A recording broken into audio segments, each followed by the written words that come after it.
আবারও আলহামদুলিল্লাহ অন্ততপক্ষে মাননীয় বিরোধী দল জামায়াত ইসলাম ইসলামী ব্যাংকের মালিকানা দাবি করেন নাই।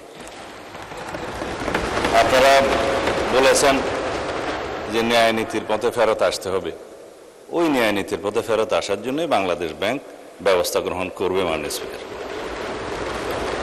আমরা মাননীয় বিরোধী দলীয় নেতার এবং জামায়াত ইসলামের দুঃখ বুঝবো না মাননীয় স্পিকার। ওই আছে না, চিরসুখী জন ভ্রমে কি কখন বুঝিতে কি পারে, কি যাতনা বিষে বুঝিবে সে কিসে, কবু আসিবে সে ধ্বংসে নিজারে। এটা 19 শতাব্দীর একটা বাঙালি কবি কৃষ্ণচন্দ্র মজুমদারের কবিতা।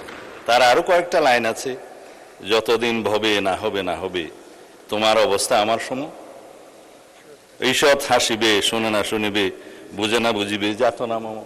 আমাদের এখানে কবি বেশি আছে মানুষ। মাননীয় বিরোধী দলীয় উপনেতা বলেছেন যে শেয়ারগুলো ডাকাতি করে কিনে নেওয়া হয়েছে। ইবনে সিনার 2% শেয়ার ছিল মাননীয় স্পিকার।